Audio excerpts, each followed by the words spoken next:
நேற்றைய தினத்தில் உங்கள் கிராமத்தை சேர்ந்த மக்கள் இந்த திட்டத்துக்கு எதிர்ப்பு தெரிவித்து பத்திரிகையாளர்களுக்கு பேட்டி கொடுத்துருக்காங்க.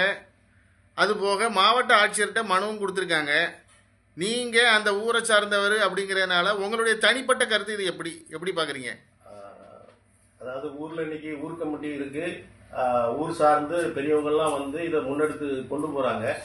இது என்னுடைய தனிப்பட்ட கருத்துன்னு சொன்னால் அதை அரசியலை டச் பண்ணாமல் இது என்னால் கருத்து சொல்ல முடியாது. ஸோ அப்படின்ற பட்சத்தில் நான் இதில் என்னோட தனிப்பட்ட கருத்தாக என்ன சொல்கிறேன்னா, ஐயா பெருந்தலைவர் காமராஜர் காலத்தில் பார்த்தீங்கன்னா, காமராஜர் ஐயா ஜெயிச்ச கன்னியாகுமரி மாவட்டத்தில் பார்த்தீங்கன்னா அவங்க ஒரு குறிப்பில் சொல்லியிருக்காங்க,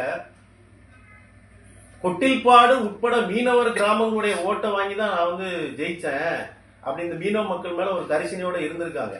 அந்த ஒரே காரணத்துக்காக அன்னைக்கு அவங்க காலத்துல அமைச்சரையில வந்து 10 பேர் தான் இருந்திருக்காங்க. அந்த 10 பேர் அமைச்சரையில கூட லூர்தம்மாள் சைமனுங்கிற நம்ம மீனவ கிராமத்து பெண்ணை வந்து மீன்வளத்துறை அமைச்சா கொடுத்துருக்காங்க.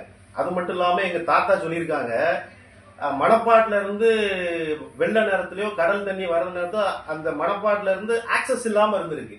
அந்த நேரம் மணப்பாடு மக்கள் மட்டும் இல்லாம மணப்பாடின் இருந்து உடம்புடி தான் நமக்கு வந்து நம்ம வரவு செலவு மிச்ச ஜாமான்கள் வாங்க போறதுக்குலாம் நமக்கு உடம்புடி தான் பக்கமான ஊர்.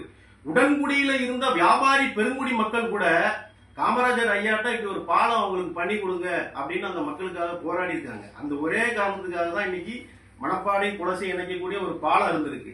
அப்ப என்னோட தனிப்பட்ட கருத்து என்னன்னு கேட்டீங்கன்னா, இன்னைக்கு இந்த போராட்டம் ஏன்னா ஒரு சின்ன விஷயம் இது மூலியமா நான் சொல்ல விருப்பப்படுறேன். இன்னைக்கு ஒரு வருஷத்துக்கு ஒரு மீனவர் வீட்டுல 1 லட்சம் ரூபாய் வருதுன்னா அந்த 1 லட்சம் ரூபாய் 95,000 ரூபாய் இன்னைக்கு வந்து உடம்புடிக்கு தான் போகும்.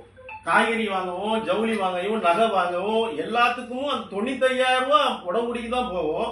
மிச்சம் 5,000 ரூபாய் என்னன்னா அந்த போக்குவரத்து செலவுக்கு போயிருக்கும். அப்படி பார்த்தா இந்த உடம்புடி வியாபாரி பெருங்குடி மக்களும் மணப்பாடு கிராமத்து மக்களும் ஒன்னும் அந்நுண்ணியமா தான் இருந்திருக்காங்க. அப்ப நான் என்னுடைய தனிப்பட்ட கருத்து என்னன்னா, இந்த தொல்குடி தமிழர்களுடைய இந்த பிரச்சனைக்காக அந்த மக்களும் காலங்காலமாக ஒண்ணு போல இருந்த இந்த மக்களும் இது வந்து தொல்குடி தமிழர்கள் பிரச்சனை, ஒன்றுக்கு ஒன்று நமக்கு இன்னைக்கு மணப்பாட்டுக்கு ஒரு பிரச்சனைனா அது உடம்புடிக்கு தான் பிரச்சனை. அப்ப இவங்க வியாபாரி பெருங்குடி மக்கள்கிட்ட போய் இப்படி எங்களுக்கு வந்து இந்த நமக்கான ஒரு பிரச்சனை ஒண்ணு இருக்கு, நீங்க எங்களோடு வரணும்னு சொன்னா அவங்களோட ஆலோசனையும் பெற்று இது ஒரு நாள் ஒரு கடாடைப்போ ஒரு அவங்களோட சேர்ந்து இணைந்து இந்த போராட்டத்தை கொண்டு போனா இன்னும் வலுவாக இருக்குங்கிறது என்னுடைய தனிப்பட்ட கருத்து.